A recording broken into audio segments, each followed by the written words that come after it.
And the Sahaba counted just between 14 and 20 gray hairs in his hair and his beard sallallahu alaihi wasallam at the time of his death. So he's 63 and he only had a few gray hairs sallallahu alaihi wasallam in his hair and his beard. And they said when he would use oil sallallahu alaihi wasallam, you couldn't even see them. And when you could see them, they were concentrated right under his lips sallallahu alaihi wasallam and on his sideburns alaihi salatu wasalam. Then you come down to his neck. And the Prophet ﷺ had an elegant long neck. They said it was like the neck of a gazelle sallallahu alaihi wasallam. And then you looked at his shoulders. He had broad shoulders sallallahu alaihi wasallam. He was strong arms alaihi salatu wasalam. He had a strong chest. And even until the date of his death, his stomach never extended beyond his chest sallallahu alaihi wasallam. So he maintained his weight alaihi salatu wasalam and he maintained his fitness.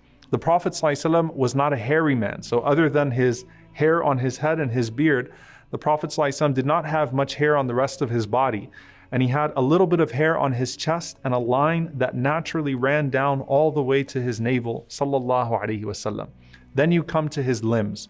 And the Prophet ﷺ is described as having well-defined big limbs. So he had big bones, big hands, big feet. He had large calves sallallahu alaihi wasallam. And they said that his calves were perfectly round, and then he had absolutely no weight on his heels alayhi salatu wassalam.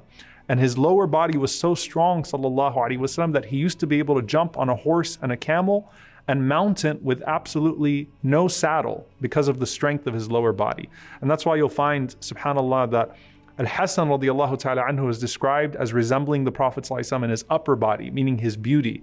Al-Husayn radiallahu ta'ala anhu is described as resembling the Prophet ﷺ in his lower body because of his strength. He was a warrior radiallahu ta'ala anhu, like his grandfather sallallahu alayhi wasallam.